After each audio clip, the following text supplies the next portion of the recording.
selamat pagi Indonesia pemirsa, dan kini kami akan langsung mengajak Anda untuk melihat bagaimana jalannya operasi hari pertama di Terminal 3 Bandara Internasional Soekarno-Hatta. Terminal 3 yang baru yang digadang-gadang akan membantu untuk lalu lintas penerbangan gitu ya, akan bisa melancarkan semua aktivitas di sana. Benar dan, tidak seperti betul, itu? Dan yang pertanyaan kedua adalah apakah benar-benar sudah bisa digunakan 100% persiapannya? Kita akan sabarkan Ade Mulya sekarang yang sudah ada di Terminal 3 Ultimate. Ade, selamat pagi. Pertanyaan kami berdua dan juga pertanyaan dari netizen, apakah benar-benar untuk persiapannya sudah bisa digunakan? Dan bagaimana untuk tanggapan dari pihak kementerian tentunya untuk melihat operasinya Terminal 3 ini bagi lalu lintas penerbangan di Indonesia? Silakan.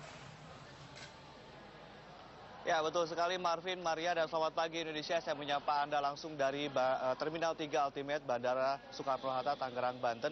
Dan memang bisa saya informasikan saat ini adalah pertama kalinya dioperasikan untuk Terminal 3 Ultimate ini. Dan juga bisa dilihat di belakang saya ini sudah ramai sekali penumpang. Dan memang untuk diproyeksikan, hari ini diproyeksikan akan ada sekitar 300 penerbangan, keberangkatan maupun kedatangan. Dan ini sedikitnya melibatkan sekitar 60.000 penumpang per hari ini. Untuk sementara hanya untuk domestik terlebih dahulu. Dan nanti bulan depan akan dicoba untuk internasional, itu pun untuk Garuda, nanti akan dicoba lagi untuk maskapai-maskapai yang lainnya. Bicara soal bandara, pemirsa, bandara adalah gerbangnya sebuah negara. Artinya image sebuah negara dicerminkan oleh image dan kondisi bandaranya. Jika bandaranya semeraut, maka image negaranya memang dicerminkan juga semeraut, dan juga begitu juga sebaliknya.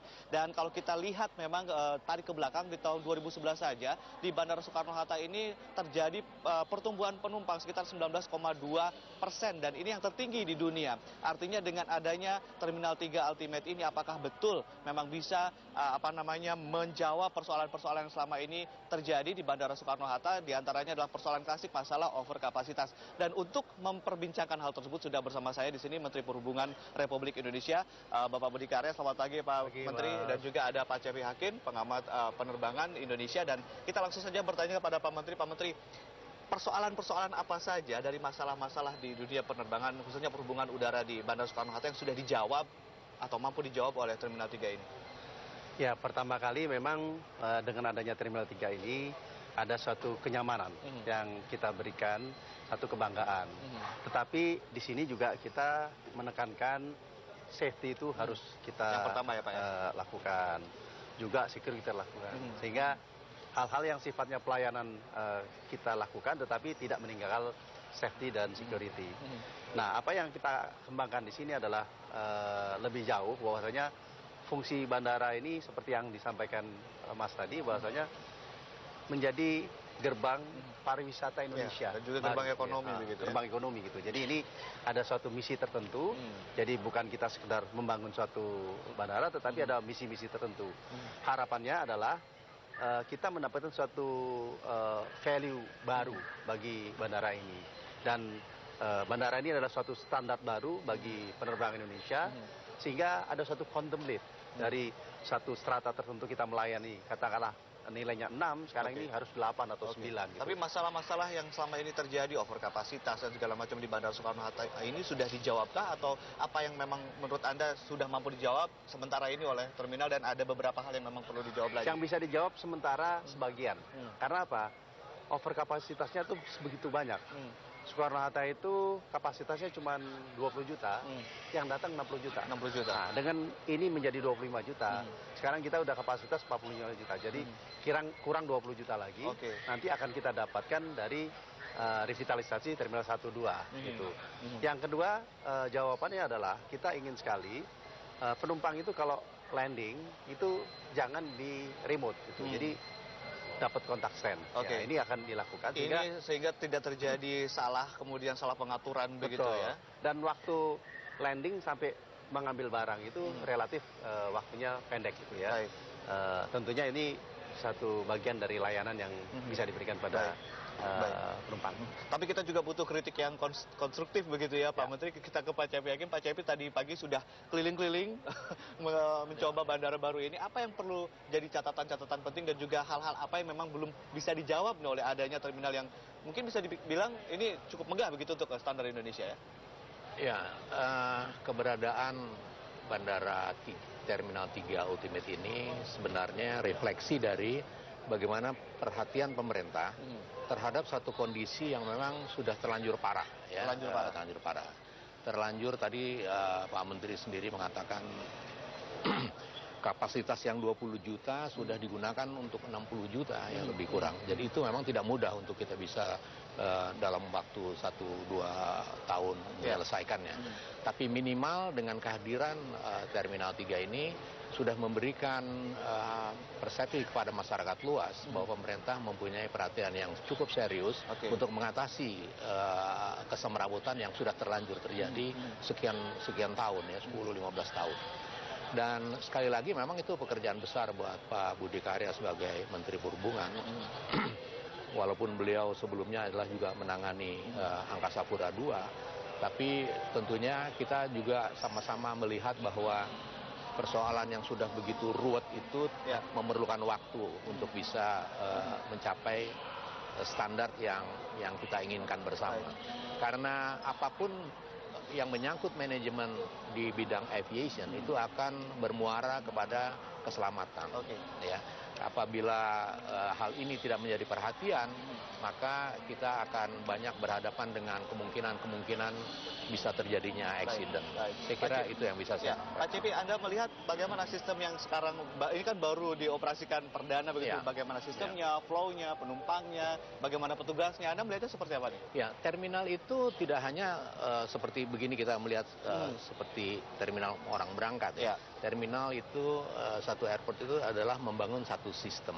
Bagaimana orang datang, kemudian dia bisa dengan mudah masuk, dengan mudah check-in, dengan mudah untuk boarding dan berangkat. Dan itu rangkaian sistem yang besar, ya. Jadi tidak bisa berdiri sendiri satu airport ini. Ada terminologi yang namanya aerodrome. Aerodrome itu menyangkut semua instalasi dan institusi yang terlibat di dalam operasi penerbangan. Dan membangun itu juga tidak mudah. Apalagi kita sudah melihat di sini, ya, Terminal 1, Terminal 2, kemudian Terminal 3 dan sebagainya. Lahan ini kemudian juga menjadi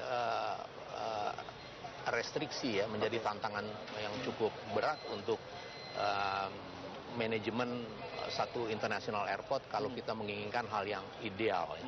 Saya dengar juga dari Pak Budi Karya beberapa waktu yang lalu, misalnya ada lapangan golf di sini, itu juga nanti akan dikonversikan bagi pengembangan infrastruktur untuk mendukung international airport ini sebagai satu kesatuan yang utuh dalam konteks untuk melayani kedatangan dan keberangkatan di satu terminal yang berstatus internasional.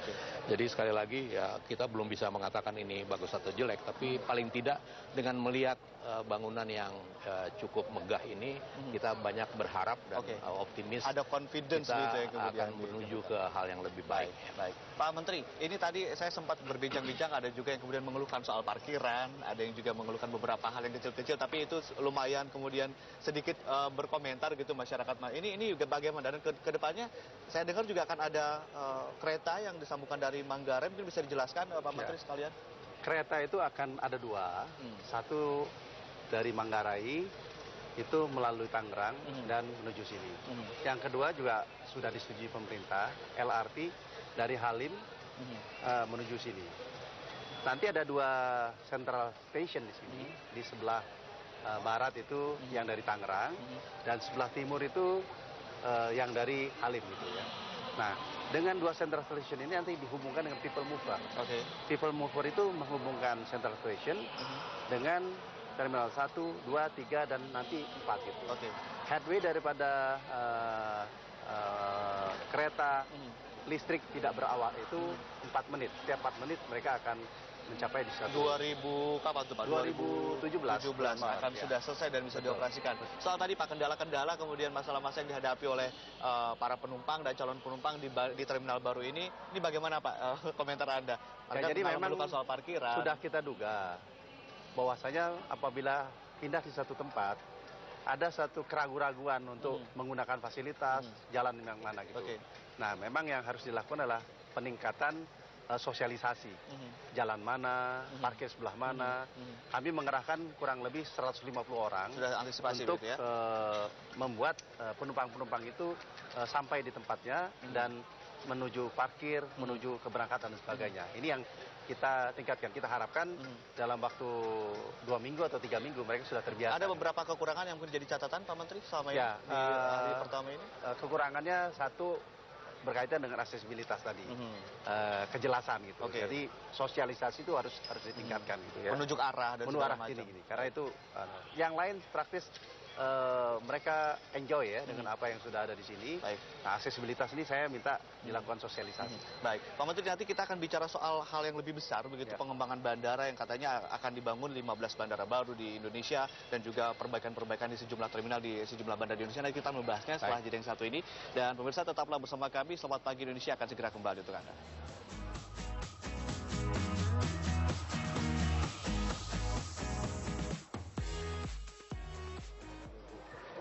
Iya, pemirsa, kembali bersama kami di Selamat Pagi Indonesia. Dan bisa kami informasikan bahwa tahun ini pemerintah dalam hal ini adalah Kementerian Perhubungan sedang atau akan membangun 15 bandara baru dan juga akan memperbanyak atau memperpanjang sekitar 27 runway atau landasan pacu di sejumlah lokasi dan juga akan melakukan rehabilitasi atau perbaikan perombakan di sekitar ada 13 terminal di sejumlah bandara di seluruh Indonesia. Dan langsung saja kita berbincang kembali, kita ke PCP Hakim terlebih dahulu. Pak Cepi, kalau idealnya Anda sebagai praktisi juga di dunia penerbangan dan melakukan pengamatan juga, idealnya Indonesia itu punya berapa bandara, lalu kondisinya saat ini bagaimana kualitasnya dan berapa panjang runway yang harus dimiliki oleh negara kita? Ya. Indonesia itu negara kepulauan yang tertebar di sepanjang garis khatulistiwa, cukup panjang. Jadi air transportation itu conditio sine qua non, ya. Kita tidak bisa hindari, itu adalah hal yang pasti dibutuhkan dan harus terjadi kalau kita memang mau membangun negeri ini. Itu sebabnya kemudian dengan posisi yang seperti itu, kita posisi yang sangat strategis, tapi sekaligus juga sebuah posisi yang kritis, yang kritikal. Harus ada satu master plan yang betul-betul bisa mengakomodir air transportation ini. Tidak bisa kita serahkan hanya kepada Kementerian Perhubungan, ya. Karena banyak hal-hal dalam pengelolaan wilayah udara kedaulatan negeri ini, itu ada dua hal yang penting yang harus kita tinjau, yaitu aspek prosperity, kesejahteraan masyarakat, dan aspek security. Ya, keselamatan dan keamanan negara, keamanan dan pertahanan negara. Nah, dari kepentingan yang seperti inilah kemudian pemerintah menentukan seberapa persen pemerintah akan memberikan perhatian kepada aspek prosperity terlebih dahulu atau ke aspek security terlebih dahulu. Nah, formula itulah yang namanya national policy atau national interest. Dari situlah baru bisa diturunkan kemudian apa yang kita perlukan dalam konteks air transportation. Ini juga tidak mudah ya, bukan sesuatu yang sederhana karena national air transportation di Indonesia itu merupakan subsistem dari global air transportation system yang dikelola oleh ICAO, International Civil Aviation Organization. Itu sebabnya kita harus tunduk pada regulasi-regulasi internasional yang bermuara di ICAO itu. Dari situlah baru kita bisa melihat bagaimana tebaran penduduk dan tebaran dari bandara yang memerlukan pergerakan orang dan barang. Itu sebabnya dulu kita mengenal misalnya di Garuda, ada flag carrier yang menghubungkan kota-kota besar, kemudian ada penerbangan perintis yang merpati yang menghubungkan kota-kota kecil. Nah, disinilah kemudian peran dari Kementerian Perhubungan membuat satu rencana besar, menentukan di mana.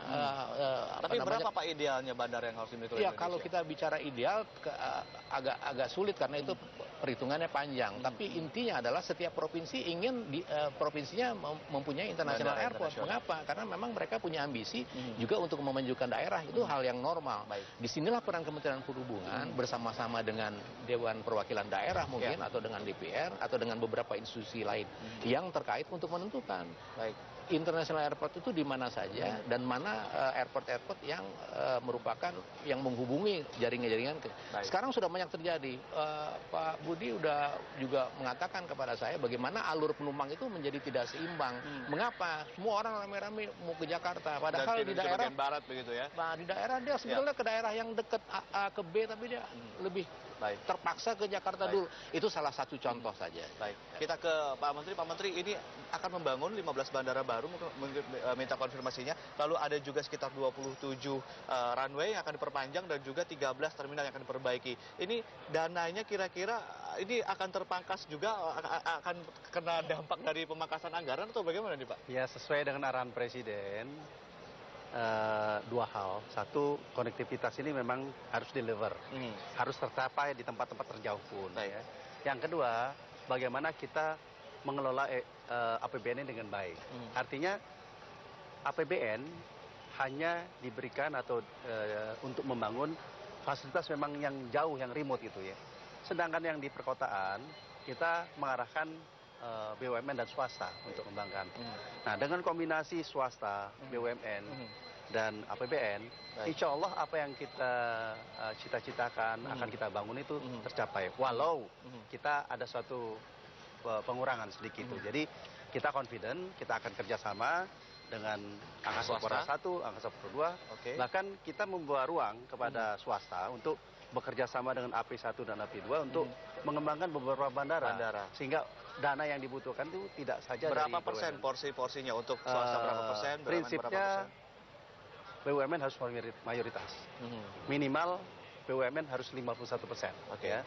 Kalau bisa 60%. Sehingga 40% itu swasta atau asing bisa memberikan suatu sumbangan dana dan memberikan kreativitas baru bagi dunia penerbangan khususnya airport. Selain 15 bandara itu, akankah ada pengembangan-pengembangan lain dari Kementerian Perhubungan sendiri Pak untuk rencana ke depannya?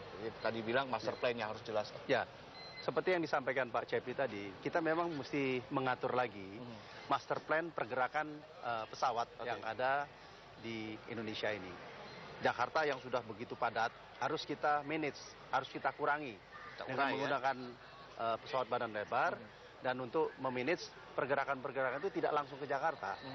Itu yang pertama. Yang lain adalah membuat katalah klaster-klaster hub Medan, Palembang, Ujung Pandang, Bali, sehingga ada suatu distribusi penerbangan dalam klaster itu, sehingga penerbangan makro itu bisa ke tempat-tempat yang utama saja, tidak langsung ke kota-kota kecil. Nah, ini mungkin akan lebih efisien karena banyak sekali hal-hal yang menjadi masalah apabila Jakarta harus langsung ke Kerinci, Jakarta harus ke Pangkalan Embun gitu ya. Ini kita akan harus kurangi dan kita akan membuat hub-hub dan sub-hub di beberapa tempat di Jakarta. Tapi proyek-proyek pembangunan bandara-bandara yang tahun ini ditargetkan itu sejauh ini sudah seberapa persen progresnya Pak? Tahun lalu kita sudah menyelesaikan beberapa bandara. Tahun ini kita melakukan pembangunan lagi. Setiap tahun kita harus membangun bandara-bandara termasuk yang di daerah remote. Baik. Kita berharap tentunya dengan kita punya menteri baru di Kementerian Perhubungan, kita memiliki perhubungan udara yang di era baru begitu ya, karena kita berharap sekali adanya perbaikan-perbaikan di segala aspek khususnya untuk di perhubungan udara sehingga overkapasitas bisa teratasi, safety juga bisa diutamakan. Terima kasih Pak Menteri telah sharing bersama kami di Selamat Pagi Indonesia. Pak Cepi juga terima kasih telah hadir bersama kami di Selamat Pagi Indonesia. Dan pemirsa tetaplah bersama Selamat Pagi Indonesia karena berikut kita akan tayangkan headline news pukul 8 waktu Indonesia Barat. Kami akan segera kembali.